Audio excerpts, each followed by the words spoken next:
지난번에는 제가 와서 말씀드린 것처럼, 목사님 소개해 주신 것처럼 진화론이 하나의 가설이고 그것이 과학적으로 증명된 것이 아니라 그 사람들이 하나님이 없이 이 세상을 바라보기 때문에 그렇게 나온 해석이다 라는 이야기를 조금 드렸습니다. 그래서 지난번에는 기억이 잘 나실지 모르겠지만, 그래서 과학적인 근거들을 대면서 왜 잘못됐는지에 대해서 세 가지에 대해서 설명을 드렸고요. 잠깐 그거 한번 복습하고, 오늘은 좀 본문이 창조과학이라고 하기에는 조금 다른 느낌을 받으셨죠? 그래서 오늘 드릴 말씀은 우리 실생활 가운데 그 진화론의 핵심적인 그 세계관이 있습니다. 다윈이 1859년에 종의 기원이라는 책을 발간하면서 진화가 되려면 어떤 가정을 세워야 됩니다. 과학이기 때문에. 거기에 이제 다윈이 4가지의 조건을 제시하는데요. 그 조건이 정확히 성경하고 반대입니다.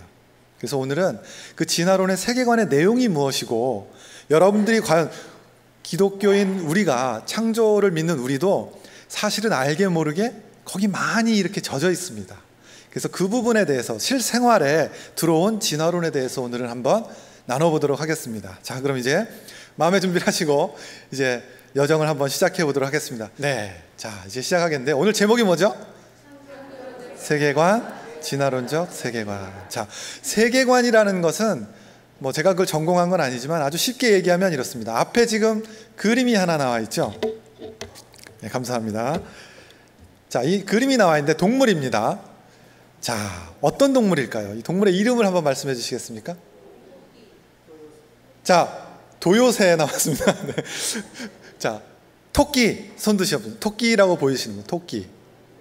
토끼 내려주시고, 오리. 오리로 보인다. 아, 네, 오리가 훨씬 많으시네요. 아마 오리고기를 좋아하시는 것 같습니다. 네. 자, 근데 사실 이 그림에는 2가지 모양의 동물이 다 들어있죠. 그런데 만약에 이게 포인터가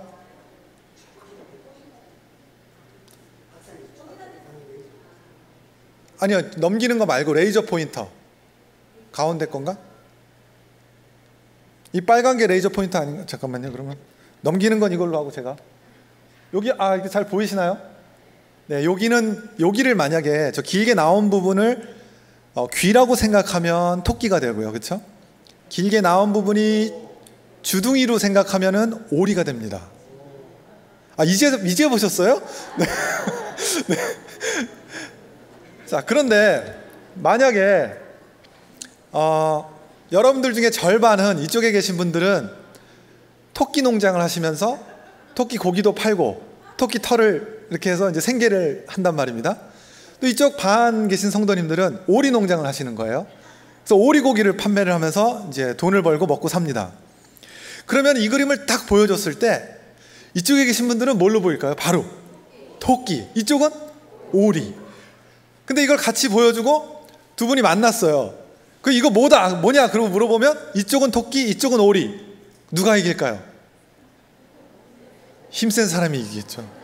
네. 네? 힘센 사람이 이깁니다.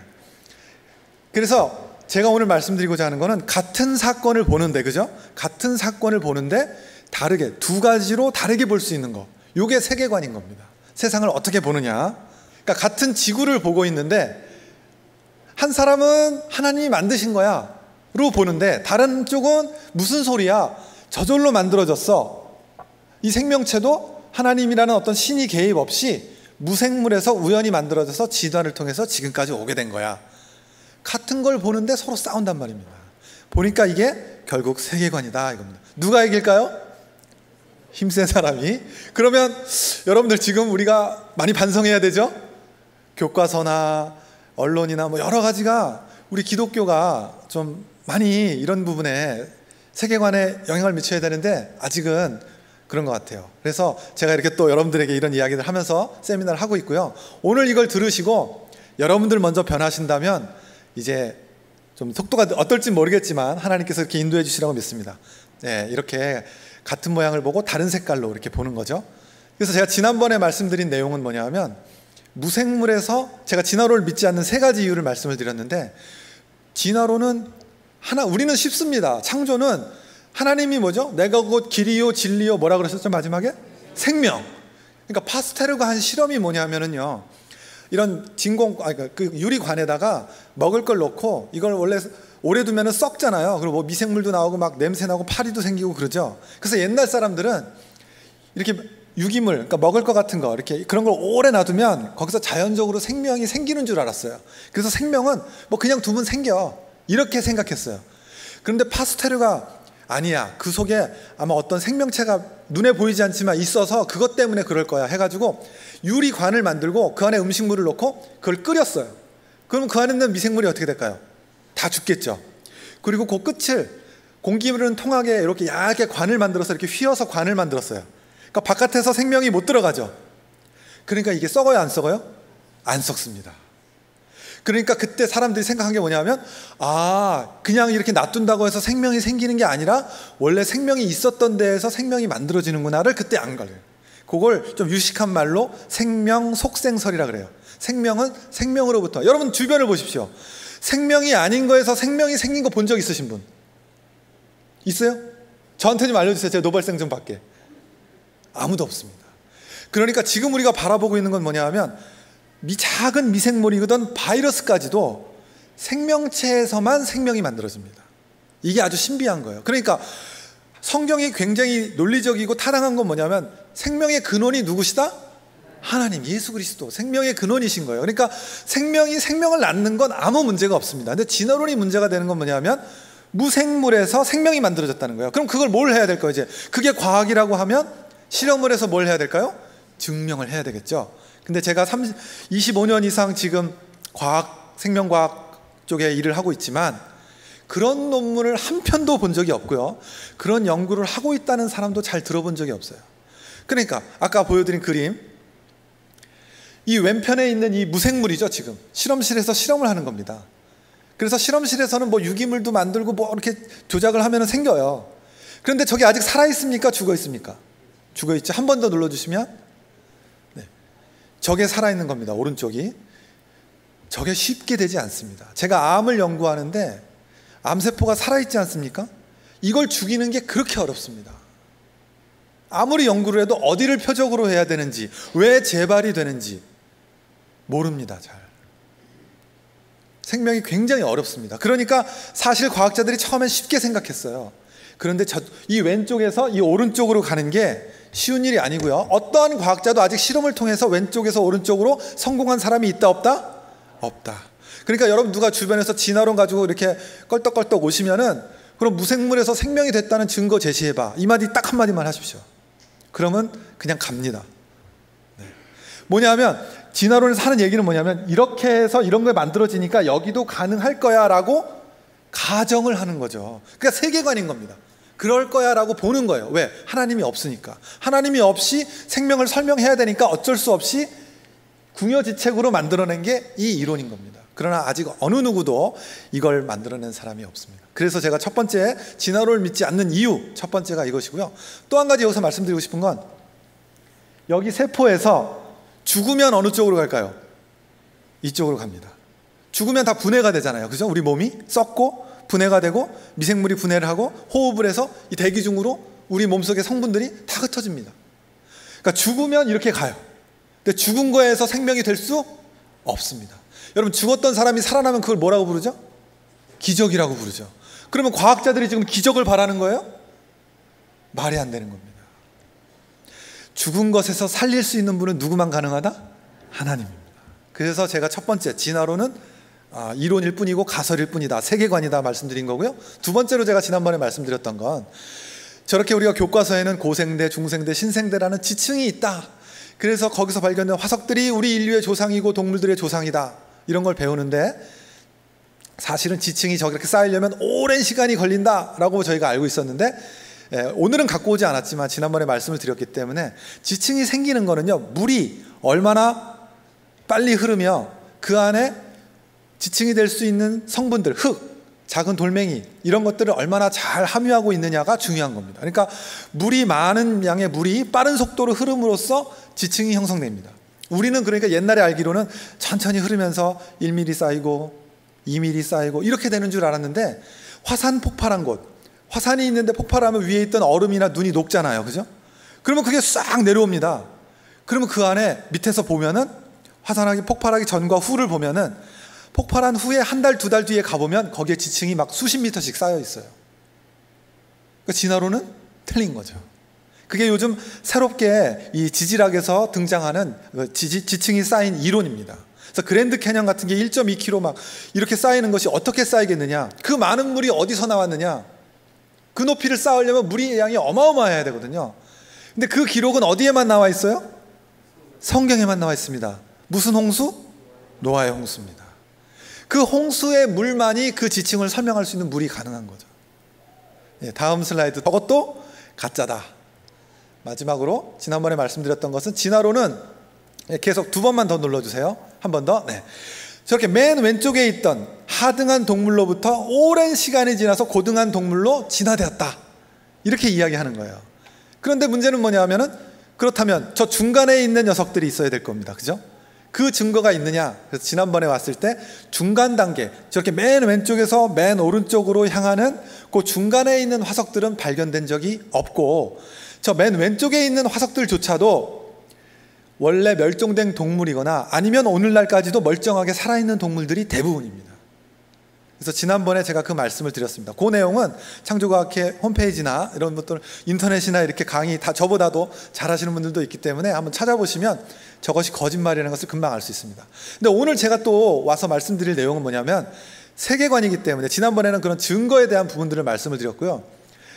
도대체 이 왼쪽에 있는 그리고 이 중간에 있는 이 녀석들을 어떻게 그때 당시에 살았던 그 동물들이 우리의 조상이라고 바라볼 수 있느냐, 그 근거가 어디에 있느냐에 대한 부분을 좀 말씀을 드리려고 합니다. 그래서 발견된 적이 없고요. 자, 이 내용을 먼저 좀 드리겠습니다. 자, 이 사람이 누군지 아시는 분 혹시? 인도 분이십니다. 인도의 총리 되시는 분입니다. 모디 총리라고 되시는 분인데요. 자, 사실 이게 같은 분이죠. 네, 대답을 안 해주는군요. 네, 함정에 빠지지 않으려고. 자, 왼쪽에 계신 분이 진짜 모디 총리고 오른편에 계신 분이 닮은 꼴입니다. 구별하실 수 있으시겠습니까? 안 되죠. 한 번 더 눌러주시면. 요건 좀 쉽죠. 누가 진짜 오바마 대통령입니까? 왼쪽 오른쪽? 예, 예? 요쪽이시죠? 네. 제가 저랑 이게 방향이 반대서. 네. 요건 좀 쉽죠. 그렇지만 두 분 다 어때요? 형제라고 해도 쌍둥이라고 해도 믿을 만큼 닮았죠. 그러나 두 분은 피 한 방울 섞이지 않았습니다. 자, 마지막 한 번 더 소개해드리겠습니다. 이분 누구시죠? 찰리 채플린. 옛날에 무성영화의 아주 대스타시죠. 근데 워낙 인기가 있다 보니까 이분을 따라하시는 분들이 굉장히 많았어요. 그죠? 그래가지고 당시 미국에서 이런 찰리 채플린 닮은 꼴 대회가 열렸어요. 그래서 한 번 더 눌러주시면은, 예, 찰리 채플린들이 이렇게 많이 있습니다. 닮은 꼴들이 모여가지고 대회를 열었어요. 근데 그 대회에 찰리 채플린 자기가 출전을 했습니다. 채플린이 몇 등을 했을까요? 이론상으로는 1등 해야 되죠. 근데 3등 했습니다. 이것이 우리에게 주는 메시지는 뭐냐면 진짜와 가짜를 구별할 능력이 저희한테 있나요? 없습니다. 이게 문제인 겁니다. 다음 슬라이드 하나 더. 혹시 이 프로그램을 보시는지 모르겠는데 이 가수들이 특징이 하나가 있습니다. 여기서 이제 세대 차이가 구분이 됩니다. 자, 이 아가씨 누군지 아시는 분? 태연. 누구시죠? 어디 네, 집사님? 권사님. 박수 한번 쳐주세요. 신세대 권사님이시네요. 네. 태연. 중간에 있는 가수. 이건 좀 많이 아시네요. 네. 또 맨 오른쪽. 민경은 이쪽에서 많이 아시고요. 여기는 이건 제일 많이 아시는 것 같아요. 신승은. 이 친구는 요번에 나왔는데 누구죠? 강타. 여긴 또 여기가 또. 예. 이 가수들이 어디에 출전한 건지 혹시 아세요? 예, 히든싱어. JTBC의 히든싱어라 그래가지고 이 통이 있습니다. 6개 통이 있어가지고 이 목소리를 닮은 사람들 후보가 5명이 나오고 진짜 가수가 1명이 와서 그 통 속에 들어가서 노래를 이제 반주가 나오면 자기 소절만 부르는 거예요. 그럼 그 중에서 가짜를 떨어뜨려내고 맨 마지막에는 진짜 가수를 찾아내는 거예요. 100명의 패널들이 투표를 해가지고. 근데 이 가수들은 다 누굴까요? 중간에 떨어진 가수들입니다. 그러니까는 모창 가수들한테 떨어진 가수들이에요. 진짜가 떨어졌단 말입니다. 요즘 우리 기독교도 아까 목사님도 말씀하셨지만 신천지나 여러 이단들이 가짜들이 어때요? 진짜들보다 더 진짜 같은 모양을 하고 나타나지 않습니까? 그러니까 제가 동일하게 말씀드리고 싶은 내용은 진짜와 가짜를 구별할 수 있는 능력이 우리 인간에게 있다 없다? 이성적으로 없다. 절대적으로 없습니다. 유일하신 분은 하나님밖에 없습니다. 그래서 우리가 그분을 의지하는 겁니다. 그래야 우리가 가짜의 길로 가지 않기 때문에. 다음 슬라이드 넘겨주시면은요. 자, 누구로 보이십니까? 밑에 있는 해골이 사람으로 보이십니까? 위에 있는 하얀 해골이 이제 사람의 두개골입니다. 밑에 있는 해골 두개골은 외계인일까요? 네, 이게 이 남미 지역의 잉카 문명이라고 혹시 들어보셨죠? 그 고대 잉카 문명에서는 신분 제도가 있었습니다. 그래서 아이가 태어나면은 다른 사람들이랑 신분을 구별하기 위해서 태어난 아이들의 머리에 천을 칭칭 감아요. 그럼 아이가 크면은 머리가 커져야 되잖아요. 근데 천이 감여 있으니까 옆으로 못 크죠. 어디로만 크냐? 위로만 큽니다. 근데 만약에 이런 두개골이 저 아프리카 어디나 이런 문명이 있다는 걸 모른 채 저 아프리카 어디나 뭐 인도네시아나 진화론자들이 찾으러 다니는 그런 곳에서 발견이 됐다. 그럼 어떻게 될까요? 뭐 외계인이나 인간과 닮은 어떤 뭐 새로운 종이거나 그렇게 얘기를 하겠죠. 왜? 하나님이 없기 때문에 그렇게 해석하는 겁니다. 그게 과학적 사실이어가서가 아니라. 다음 슬라이드 넘겨주시면 이건 누구처럼 보이십니까? 원숭이일까요? 사람일까요? 사람입니다. 최근에까지 살았던 사람입니다. 하나 더 넘겨주시면 멕시코에서 원주민이었습니다. 근데 유전병이 있었어요. 털이 많이 나는 병이 있습니다. 이게 중국 사람도 있고 이런 인터넷에서 이렇게 털이 많이 나는 사람 치면은 몇 명 이렇게 나와요. 근데 이분은 털만 많이 난 게 아니고 이제 이 구강 구조까지 이 치아가 빨리빨리 자라는 이 병에 걸렸어요. 그러다 보니까 얼굴 모양이 이런데 이분이 춤도 잘 추고 3개 국어를 할 수 있는 분입니다. 네, 감사합니다. 네, 여기서 3개 국어 하실 수 있는 분 쉽지 않죠? 네. 근데 이 안타까운 사실이 뭐냐면 이 진화론적 세계관으로 있다 보니까 이분을 가지고 이 돈벌이를 하기 위해서 미국에서 전시회를 연 거예요. 이분을 돌아다니면서 지역을 돌아다니면서 마치 서커스 하듯이 전시회를 연 거예요. 이런 사람이 있다. 그리고 또 춤도 추게 하고 뭐 이렇게 하면서 돈 주면 돈 받고. 그래서 그 사장이 이 여자랑 또 관계를 맺어가지고 아이까지 낳습니다. 아이가 며칠 못 견뎌서 죽었거든요. 그리고 또 그 뒤에 얼마 후에 아내가 또 이 여자가 죽었습니다. 그리고 나서 돈벌이가 사라졌잖아요. 이 사장이 또 어떤 짓을 하냐면 그거를 썩지 않도록 방부제 처리를 해가지고 박제를 만들어가지고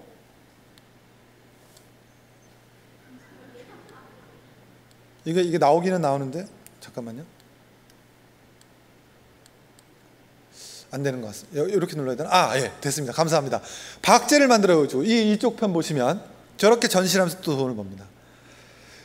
그러니까 왜 그 이유는 단 하나입니다. 진화가 덜 됐다.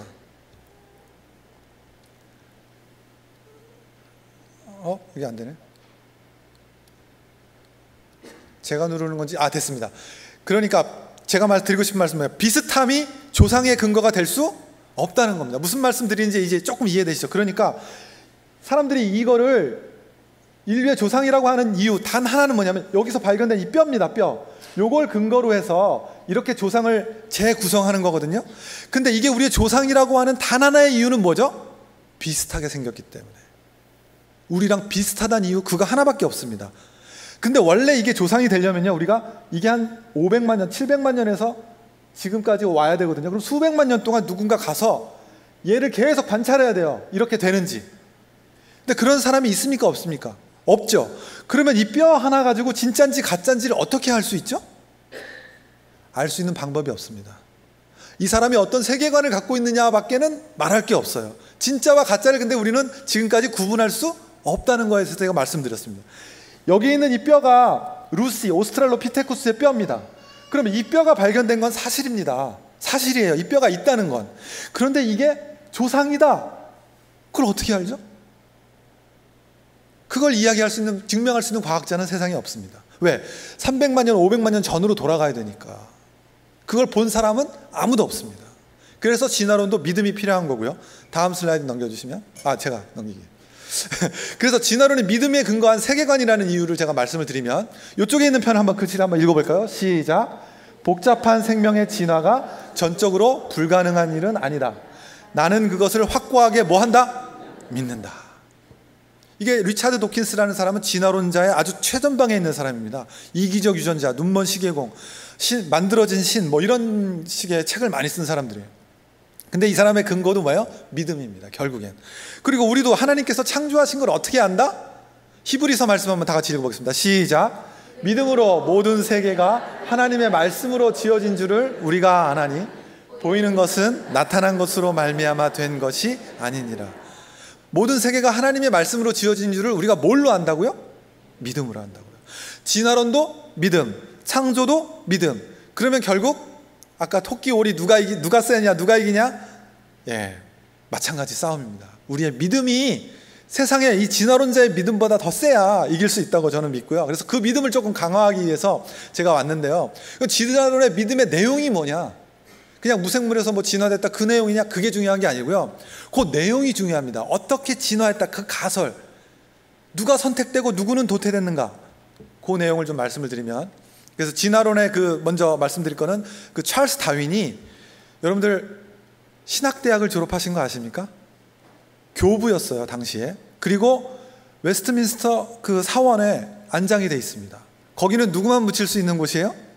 기독교인입니다. 그러면 찰스 다윈이 기독교인이었을까요? 아니었을까요? 그게 그 당시에도 굉장히 이슈였습니다. 그런데 한 변호사가 찰스 다윈에게 그것이 궁금해서 편지를 보냈어요. 당신은 하나님을 믿느냐? 성경을 믿느냐? 예수 그리스도를 하나님의 아들이라고 믿느냐? 이런 질문을 던졌어요. 그런데 찰스 다윈이 내가 답을 쓰겠는데 이 편지를, 내 편지를 내가 살아있는 동안에는 공개하지 않는다는 조건으로 내가 답을 하겠다. 그랬더니 오케이 해가지고 그 변호사에게 답을 한 편지가 최근 2015년 뉴욕 경매시장에 경매로 나왔어요. 그 내용을 이제 신문에서, 언론에서 보도를 했죠. 그 내용을 이제 번역을 하면 이렇습니다. 같이 한번 읽어보실까요? 시작. 나는 성경을 신의 계시라 믿지 않으며 그에 따라 예수 그리스도를 하나님의 아들이라 믿지 않습니다. 이렇게 말씀드릴 수밖에 없어 죄송하게 생각합니다. 자, 유실론자입니까? 무실론자입니까? 무실론자죠. 그러면 다윈이 내놓은 그 진화론은 하나님이 없다는 걸 가정하고 만들어낸 이론이 맞는 겁니다. 그러니까 성경과 이게 합쳐질 수가 없어요, 사실은. 그래서 그것에 대해서 오늘 제가 내용에 대해서 말씀을 드리려고 하고요. 그래서 이 하나님 없이 생각하고서 그런 사람들이 자연을 바라봤을 때 어떻게 해석을 하는가, 그 해석의 내용에 대해서 여러분들에게 말씀을 드리겠습니다. 그거 다 알고 계신 내용이에요. 그런데 제가 조금 더 이제 다시 한번 여러분들에게 그것을 재확인시켜 드리겠습니다. 기린이 3마리 있습니다. 3마리 있습니다. 다양한 종류의, 첫 번째 다윈의 진화의 조건이 뭐냐 하면 다양한 종류의 개체가 있다, 동물들이 있다. 이건 사실입니다. 성경도 이걸 부인하지 않습니다. 하나님께서 종류대로 창조하셨죠. 그리고 생육하고 번성하라고 하셨습니다. 이거는 뭐 완벽한 사실입니다. 그리고 어떤 것들은 유전이 되죠. 그래서 여러분들이 부모님을 닮고 여러분들의 자녀는 여러분들을 닮습니다. 유전합니다. 이것이 진화의 1번과 2번 규칙입니다. 이건 사실이고 객관적입니다. 과학적입니다. 네, 문제는 3번째인데요. 여기서부터 이제 다윈의 세계관이 들어가기 시작합니다. 어떤 세계관이냐? 자, 중간에 있는 기린이 어떻게 됐습니까? 죽었죠. 왜 죽었을까요? 목이 짧아서. 목이 짧으면 왜 죽을까요? 나무로 잎을 먹을 수가 없죠. 그러니까 다윈이 가정한 그 가정, 3번째 가정이 굉장히 중요한데요. 환경이 뒷받침할 수 있는 이상으로 많은 개체들이 태어나기 때문에 먹이 등 한정된 부족한 자원을 놓고 서로 뭐 할 수밖에 없다? 경쟁할 수밖에 없다. 여기서부터 진화론이 시작되는 겁니다. 부족한 자원 때문에. 그러니까 나뭇잎이 높이가 낮았을 때는 목이 길건 짧건 간에 다 먹을 수가 있었어요. 그런데 나뭇잎의 높이가 낮은 것이 이제 다 먹어서 없어지니까 높이가 점점 높아지겠죠. 그러니까 목이 긴 기린만 살아남고, 그게 자연 선택입니다. 목이 짧은 기린은 도태돼서 죽고 만다. 그래서 그런 일들이 계속해서 반복하다 보면 자연에 잘 적응한 녀석들이 선택이 되고 도태된 녀석들은 사라지기 때문에 진화가 된다. 이게 진화론의 핵심적인 내용이고 세계관입니다. 그래서 4번째, 그런 형질을 가진, 자연에 잘 적응하도록 형질을, 유전자를 가진 그런 동물들을 적합하다 해서 적자들이 선택이 되고 그들이 살아남아 생존해서 자손을 남긴다. 이게 진화론의 핵심 세계관입니다. 근데 여러분, 이게 동물 세계만 그런가요? 우리가 사는 세상은 어떤가요? 똑같죠? 적자 생존, 생존 경쟁이란 말 너무 많이 들어보지 않으셨습니까? 거기서 어떻게 살아남을까 우리가 고민하고 걱정하는 게 우리의 이 염려와 기도 제목들의 많은 부분을 차지하지 않습니까? 제가 질문을 하나 드립니다.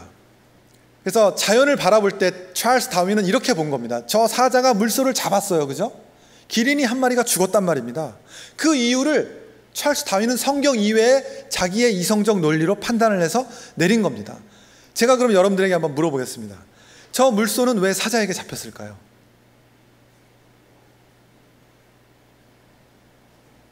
왜 잡혔을까요? 뭐 약해서, 여러 가지가 있겠죠? 성경적으로는 어떻게 바라볼까요? 저 물소가 왜 잡혔을까요? 제 세미나를 들으신 분은 답하시면 안 되고요. 네.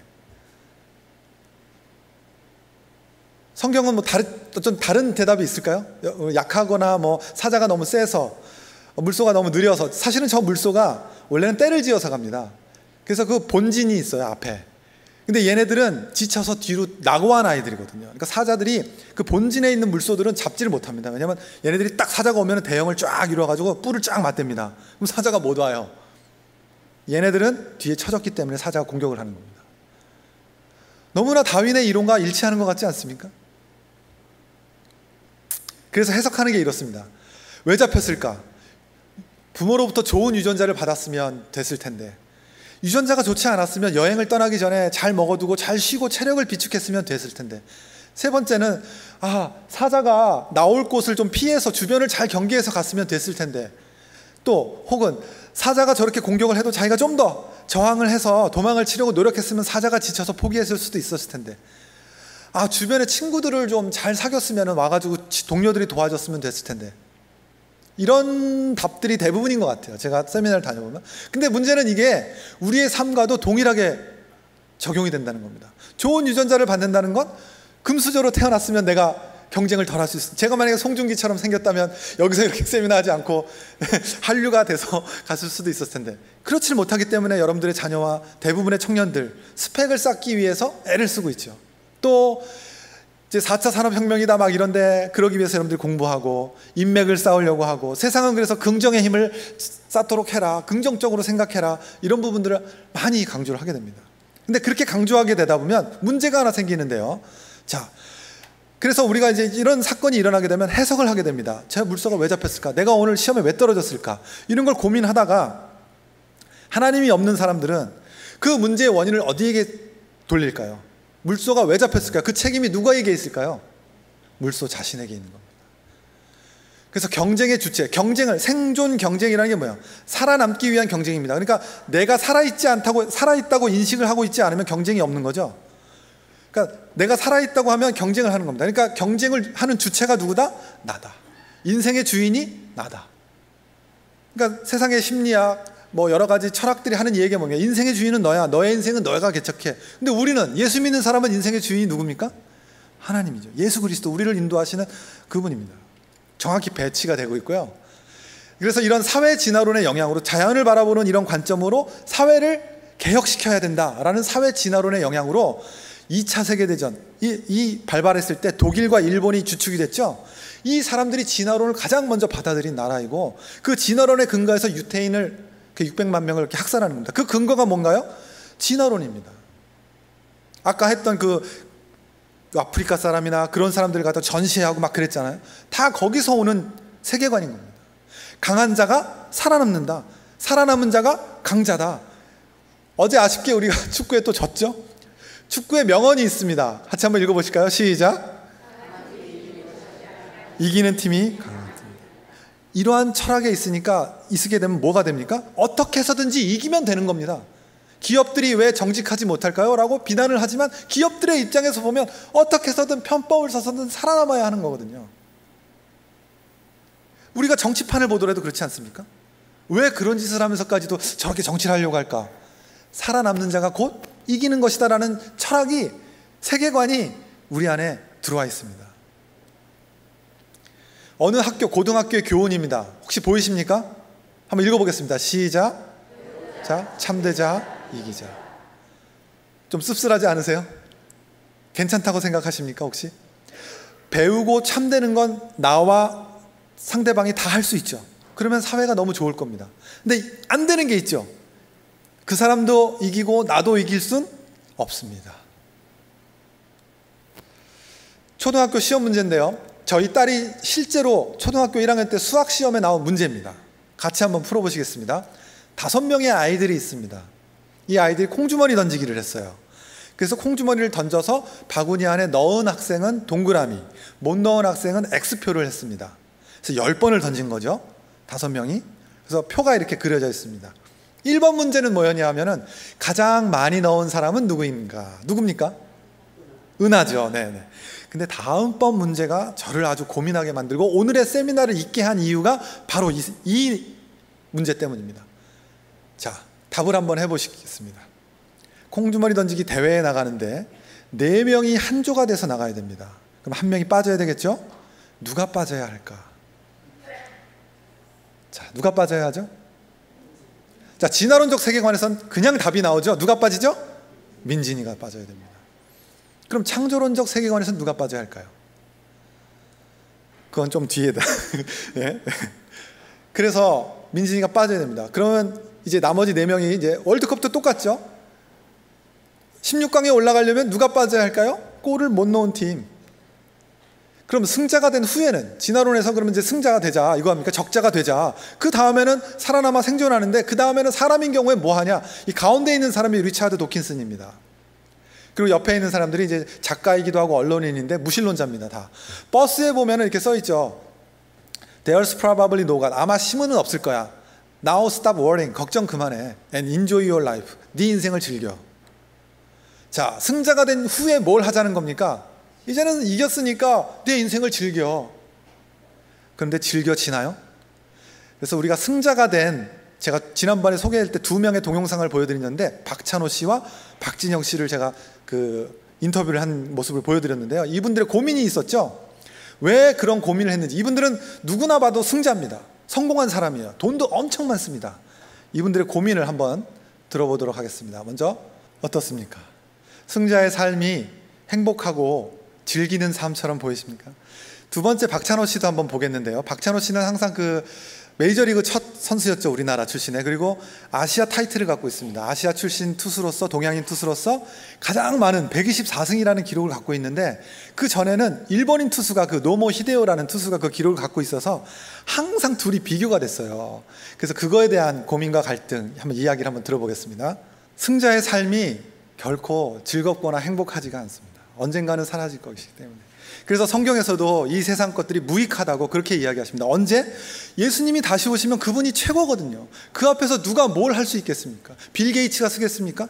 누가 쓸 수 있겠습니까? 그 앞에. 그래서 세상 것들이 그냥 사라지는 겁니다. 아무리 우수하고 뛰어나도 예수 없다면. 결코 진화론의 그 승자가 됐다고 해서 인생을 즐기거나 행복해질 수가 없습니다. 그래서 제가 이제 고민을 했죠. 아, 그렇다면 도대체 성경적 세계관, 창조론적 세계관에서는 저 도표에서 과연 누가 빠져야 할까?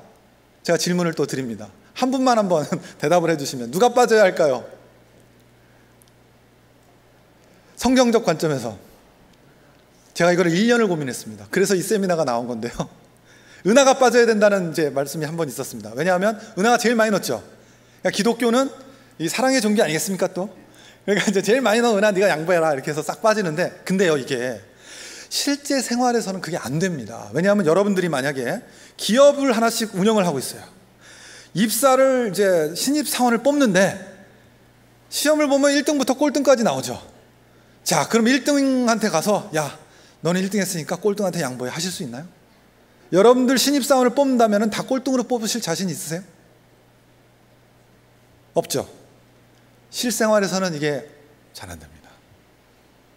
그래서 고민을 많이 했습니다. 그러다가 만난 말씀이 바로 이 말씀입니다. 오늘 여러분들과 함께 읽은 이 본문의 말씀입니다. 이 말씀은 여러분들 잘 아실 거예요. 제가 주제넘게 이 말씀을 하는 이유는 여기 목사님도 계시지만 그보다도 제가 이제 이런 관점에서 보다 보니까 이 말씀이 조금 다르게 보이더라 이겁니다. 왜냐하면 요게 이 진화론에 대한 그 내용과 너무나 잘 매치가 되더란 말입니다. 예수님께서 베데스다라는 연못, 예루살렘으로 올라가시다가 여기 잠깐 들리시는데 여기 38년 된 병자가 있습니다.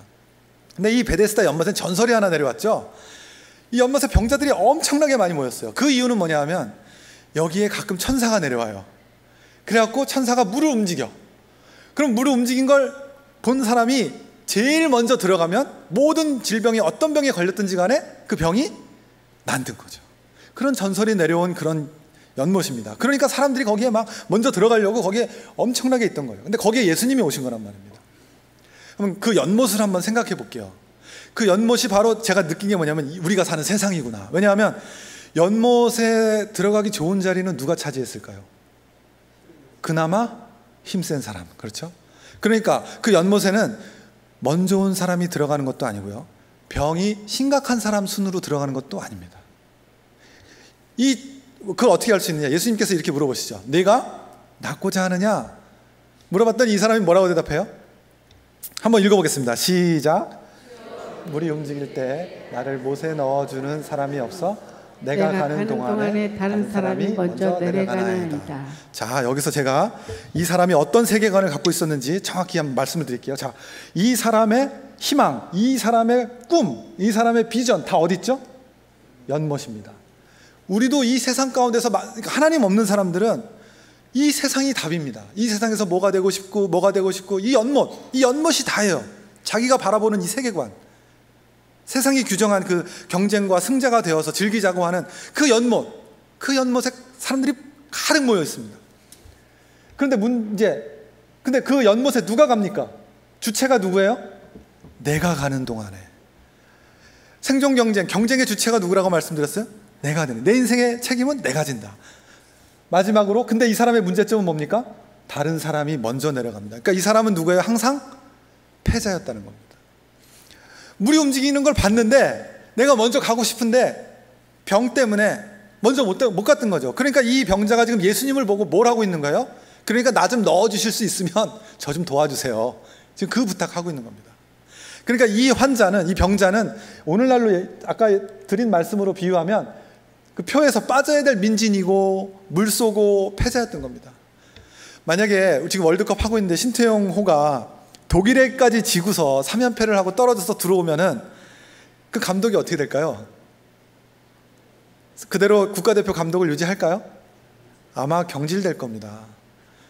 그러니까 국가대표만 해도 한 5연패 막 이렇게 하면은 막 국민들이 가만히 안 있죠. 패자의 소리를 듣기 싫어하는 세상입니다. 그러니까 이 38년 된 병제는 38년 동안 자기가 열심히 들어가려고 했는데 가족들이 도와줄 수도 있고 친구들이 도와줬을 수도 있겠죠. 그런데 계속 못 들어가는 겁니다. 주변에 아무도 없습니다. 패자의 곁에는 아무도 안 온다고요. 그게 우리가 사는 삶의 현실입니다. 근데 거기에 누가 오셨다고요? 예수님이 오신 겁니다. 그러니까 결국 저희가 따져봐야 될 건 이거죠. 세상에서는, 진화론적 관점에서는 빠져야 될 사람이 예수님 앞에서는 누구냐 이겁니다. 이걸 해결하면 되더라고요. 그래서 이걸 좀 쉽게 설명드리기 위해서 제가 실제로 겪었던 일을 한번 말씀드릴게요. 저게 장난감인데 일본에서 산 건 아니고요. 이제 저런 모형을 따가지고 국내에서 이제 모방해서 만든 완구 제품이 있었어요. 보물섬이라고. 제가 어렸을 때 초등학교 6학년 때 정도에 한 것 같은데 친구랑 둘이서 저 섬을 열심히 만들고 있었어요. 그런데 설명서대로 만들다 보니까 이게 조립이 안 되는 거예요. 그래서 내가 뭘 잘못하나 봤더니 설명서에 나와 있는 그림의 모양하고 만들어진 부품의 모양이 다른 거예요. 뭐죠? 이 제품이 불량품인 겁니다. 그럼 어떻게 돼요? 산 데 가서 바꾸면 되겠죠. 그래서 동네 문방구로 제가 갔습니다. 친구랑 둘이서. 그래서 그 아저씨한테 가서 아저씨 이거 불량품인데 바꿔주세요 그랬더니 아저씨가 그래 하고 했으면 좋았을 텐데 초등학교 아이들이 오니까 좀 깔봤던 것 같아요. 아저씨가. 나도 이거 도매점에서 사온 거니까 도매점 가서 바꿔달라 그래. 그래서 내쫓았습니다. 도매점이 어디 있어요? 물어보니까 천호동에 있다고 그래요. 제가 당시 이제 장지동, 지금 한창 개발이 항상 많이 되고 있죠. 가든5 있는 거기에서 제가 살았었는데 버스를 타고 친구랑 천호동까지 갔습니다. 왜냐면 차비가 훨씬 싸니까. 그래서 그걸 만들고 싶은 마음에. 그래서 도매점을 딱 갔더니 도매점이 한 군데만 있는 게 아니죠. 도매상이 막 여러 군데 완구 제품이 모여 있잖아요. 근데 아저씨가 어디서 사왔는지 제가 어떻게 합니까? 고민하던 중에 친구랑 제일 큰 데를 갔어요. 왜냐면 장사가 제일 잘 되고 그럴 테니까 가서 이제 바꿔달라고 아저씨한테 거기를 딱 들어가서 아저씨 제가 이거를 문방구에서 했더니 여기로 가라 그래서 다시 오게 됐습니다. 이거 좀 바꿔주세요 했더니 아저씨가 어유 수고했다. 그래서 바꿔줬으면 좋았을 텐데 그 아저씨가 하시는 말씀이 나도 이거 공장에서 사온 거니까 거기 가서 바꿔달라 그래. 와, 정말 황당하더라고요. 그래 어떡합니까? 근데 제가 그때 어떤 생각이 들었는지 모르겠지만, 그래서 그 제품의 박스를 딱 보니까 조그맣게 깨알 같은 글씨로 장소가 써 있더라고요. 주소가 써 있어요. 만든 곳. 근데 제가 이제 그곳이 멀었으면 못 갔을 텐데 경기도 성남시예요. 성남시는 또 장지동에서 가깝습니다. 그래가지고 또 친구랑 버스를 타고 야 가자, 마지막이다. 갔어요, 거기까지. 그리고 그 수의실 앞에 딱 갔습니다. 정말 떨리더라고요. 여기가 마지막이잖아요. 그래서 수의실 문을 두들기고 아저씨에게 저 이거 바꾸러 왔어요 했더니 아저씨가 전화를 걸더라고요. 조금 있다가 안에서 들어오라고 어떤 아저씨가 손짓을 합니다. 따라 들어갔어요. 어떤 사무실로 이제 딱 들어가게 이제 인도를 해주시더니 거기 갔더니 이제 그 회사에서 만든 제품들이 쫙 진열이 돼 있었어요. 아저씨가 이제 왜 왔니? 물어보니까 그동안에 있었던 일을 제가 말씀드렸죠. 문방구에 갔더니 이랬고 도매점 갔더니 또 이래가지고 제가 여기까지 오게 됐습니다. 아저씨 그랬더니 와, 정말 다행인 것은 그 아저씨가 어떻게 그런 일이 있었냐라고 이야기를 하시면서 직원을 시켜가지고 당장 바꿔와라. 그래가지고 이제 받아가지고 새 물건을 받아가지고 집으로 딱 돌아오려는 순간 아저씨가 잠깐만 기다려라. 그러더니 거기서 만든 제품들을 당시에 그 이만큼 한 몇 개, 한 6, 7개 되는 박스를 갖다가 저한테 딱 주시면서 야, 집에 가서 만들어. 그래서 같이 온 친구도 걔도 덤으로 얻어서 간 거죠. 제가 집에 와서 쉬어봤어요. 당시에 이게 얼마인가 하나씩 세가지고 한 3만 원어치를 그 아저씨가 더 주셨어요. 지금도 3만 원은 싼 가격이 아니잖아요, 그죠? 제가 이 말씀을 드리는 이유가 있습니다. 자, 아까 슬라이드를 보여드리면, 자, 인생에 문제가 있을 때는 중간업자에게 가야 돼요? 제조업자에게 가야 돼요? 제조업자에게. 우리를 만드신 제조업자 누구시죠? 하나님이십니다. 자, 이 말씀을 드리려고 좀 길었는데요. 이거죠. 제가 아저씨 제 잘못된 장난감을 바꿔주는 사람이 없습니다. 그랬더니 이제 이거죠. 힘없는 어린아이가 와가지고 그 소매점 도매점에 있던 아저씨들은 저를 내쫓았지만 만든 공장에서는 먼 길을 찾아온 가엾은 아이란 말입니다. 그러니까 주님 앞에서 이 38년 된 병자가 한 이야기가 어떤 이야기로 창조주 앞엔 들렸을까요? 하나님, 제가 참 안 되네요. 제가 최선을 다했지만 저는 안 되네요. 자기 부인으로 받아들여 주시지 않았을까요? 우리가 창조주 앞에서 보여야 할 우리의 성도의 모습이 이 모습 아닐까 하는 생각이 듭니다. 하나님이 답이십니다. 저의 이성을 뛰어넘으시는 분이 바로 하나님이십니다. 제 인생을 책임져 주십시오. 하나님의 소중한 자녀로 보십니다. 예수님 앞에 서면. 그러니까 누구 앞에 서느냐가 중요합니다. 세상 앞에 서느냐, 주님 앞에 서느냐. 그래서 예수님께서 말씀하셨죠. 내 자리를 들고 가라. 여기서 그렇게 나음을 받은 사람 누구밖에 없습니까? 이 사람 한 사람밖에 없습니다. 그런데 아이러니한 것은 이 베데스다의 연못의 이름의 뜻이, 히브리 원어의 뜻이 은혜의 집이라는 뜻입니다. 은혜는 뭐죠? 공짜로 주는 거죠. 누군가가 받으면 되는 겁니다. 근데 그 상황이 어땠죠? 열심히 노력해서 들어가려고 그랬죠. 완전히 그 이름과 그곳의 상황이 정반대의 상황이 이루어지고 있었던 것입니다. 근데 그 베데스다 연못에서 은혜를 맛본 사람이 누구밖에 없죠? 이 사람밖에 없습니다. 누구 앞에 선 사람? 예수님 앞에 선 사람. 그리고 이 사람을 나음에 찾아가셔서 예수님이 이렇게 말씀하십니다. 더 중한 병이 생기지 않도록 다시는 죄를 짓지 말아라 라고 다시 얘기하세요. 그러니까 병 걸리지 않게 손을 잘 씻어라 뭐 이런 말씀이 아니라 죄를 범하지 말아라 라고 말씀하신 건 이 사람이 누구였다는 얘기예요? 예수님 앞에서 죄인이었다는 얘기입니다.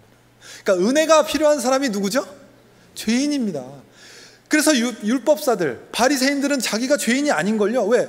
잘 지키고 있었으니까. 예수님 앞에서 자기는 죄인이 아닌 거예요. 은혜가 필요 없는 사람들입니다.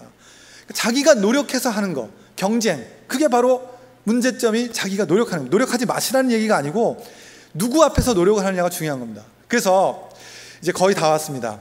누가 빠져야 할까? 여러분들의 어깨 위에, 여러분들의 자녀들의 어깨 위에도 이 단어를 다 지고 삽니다. 그래서 우리가 스트레스가 많은 거예요. 회사에서도 승진해야 하고 청년들 취업해야 하고 학생들 상급학교 진학해야 하고 누가 빠져야 할까? 이 문제를 낸 선생님의 의도가 뭘까요? 전국에 50만 명의 수험생이 있다. 대학에 들어갈 수 있는 정원은 30만 명이다. 누가 빠져야 할까? 취업을 하고 싶은 사람은 100만 명인데 일자리는 30만 개다. 누가 빠져야 할까? 그러니까 우리도 거기에 막 초조한 거 아니겠습니까? 이 답의 질문이 이렇습니다. 이 누가 빠져야 할까라는 이 앞에 요 앞에 빠진 단어가 하나 있습니다. 그거에 따라 답이 틀립니다. 요 앞에 단어가 와야 되는데 이게 세상에서는 누가 빠져야 할까? 라고 물어보면 답은 약자가 빠져야 합니다. 그런데 정반대의 답이 있습니다. 이상한 답이 있습니다. 저 앞에 뭐가 와야 될까요? 맞습니다. 천국에 누가 빠져야 할까 되면 프레임이 완전히 바뀌어버리는 겁니다. 천국엔 죄인은 갈 수가 없습니다. 하나님 앞에서 다 약자죠. 누가 강자가 있습니까? 예수님 앞에서 다 약자죠. 그러니까 누가 빠져야 할까라고 제가 질문 드렸을 때 앞에 아무 단어도 안 보여드렸죠. 그래서 창조론적 세계관에서는 누가 빠져야 할까가 누가 돼야 할까요? 고민했던 이유가 이 앞에 단어가 헷갈린 겁니다. 명확하지가 않았던 거예요, 여러분들이. 제가 질문을 드렸을 때. 이렇게 설명을 드리면 명확해지는 거예요. 그러니까 세상적에서는 민진이가 빠져야 되지만 만약에 천국에라고 이야기하게 되면 이 넣고 못 넣고는 문제가 되지 않습니다. 여러분들이 학벌이 어떻건 몸의 상태가 어떻건 외모가 어떻건 아무 문제가 안 됩니다. 천국에라고 딱 바뀌게 되면은 이 5명 앞에 은희, 너 예수님 믿어? 성근이, 너 예수님 안에 있어? 창우, 너 예수님 그리스도 안에 있니? 이게 하나님이 물어보시는 겁니다. 천국에 누가 빠져야 할 거로 물으면 내 안에 예수 그리스도를 모시고 있느냐 없느냐로 결정이 되는 겁니다. 이것도 진화론이라고 생각하시죠? 여기엔 세계관이 들어가 있습니다. 보십시오. 오스트랄로피테쿠스가 가장 먼저 있었을 때는 얘가 최고였습니다. 그런데 호모 하빌리스가 등장하자 네가 빠져. 넌 빠져. 그런데 얘가 등장하자 네가 빠져. 네안데르탈이 등장하자 너도 빠져.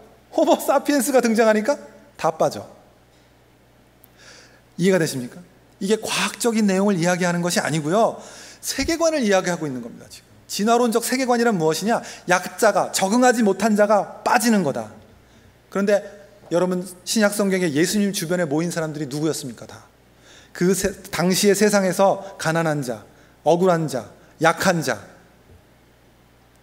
우리 주님 앞에서 누가 강자가 될 수 있겠습니까? 그래서 세계관의 프레임은 이겁니다. 그래서 우리는 경쟁을 통해 승자가 선택되고 그가 살아남는다라는 이 프레임에서 빠져나오는 거, 그것이 출애굽이고 그것이 구원이라고 저는 생각을 하고요. 그래서 아까 말씀드린 이 물속 왜 잡혔느냐 써 있습니다, 성경에. 근데 우리가 이거를 주의 깊게 잘 안 봐요. 욥기서인데 욥이 고난을 당했잖아요. 그래서 하나님이 욥에게 하신 말씀입니다. 요거 한번 보이시면 한번 읽어보겠습니다. 시작. 내가 암사자를 위하여 식물을 사냥하겠느냐? 젊은 사자의 식량을 채우겠느냐? 이거 식량 누가 주신다는 말씀입니까? 하나님이시죠. 시편에 하나 더 있습니다. 우리 사모님 같이 한번 다 읽어보겠습니다. 시작. 젊은 사자들은 그들의 먹이를 쫓아 부르짖으며 그들의 먹이를 하나님께 구하다가. 누구에게 구한다고요? 하나님께. 그러니까 우리가 볼 때에는 저들이 생존 경쟁에 의해서 힘이 약하고 적고에 의해서 좌우되는 것처럼 보이죠. 하나님이 없으니까. 근데 성경에 분명히 뭐라고 써 있죠? 하나님이 주관하신다고 써 있단 말입니다. 물론 살면서 사자도 최선을 다해서 물소를 잡고요, 물소도 최선을 다해서 피합니다. 그러나 결국에 그 결과를 이루어가는 그분은 누구시라고요? 하나님이십니다. 여러분들이 살다 보면 성공할 때도 있고 실패할 때도 있습니다. 하나님 안에서 여러분들이 그걸 하셨다면 경쟁에서 진 게 아닙니다. 여러분들께서 하나님의 인생을 여러분들께서 인도하시는 과정 중에 있다고 믿으시기 바랍니다. 예, 낙심하지 마시고요. 그래서 성경에는 많이 나오는 이야기가 있습니다. 창세기 1장부터 다 먹을 걸 준비해 주신다는 말씀이 창세기에, 시편에, 욥기에, 심지어 누가복음에 예수님도 공중에 나는 새를 봐라, 하나님이 기르시지 않느냐, 길쌈도 아니하고 하물며 너희 일까 보냐. 여러분들 누가 기르신다고요? 하나님이 기르십니다. 세상에서는 경쟁을 이야기하고 스펙을 갖추고 경쟁력을 갖추라고 얘기하지만 우리의 경쟁력은 딱 하나, 누구? 예수 그리스도입니다. 그래서 예수 그리스도께서 여러분들의 삶에 어떤 길로 인도하시겠다고 작정을 하시면 경쟁률이 1억 대 1이라고 하더라도 그게 상관이 있을까요, 없을까요?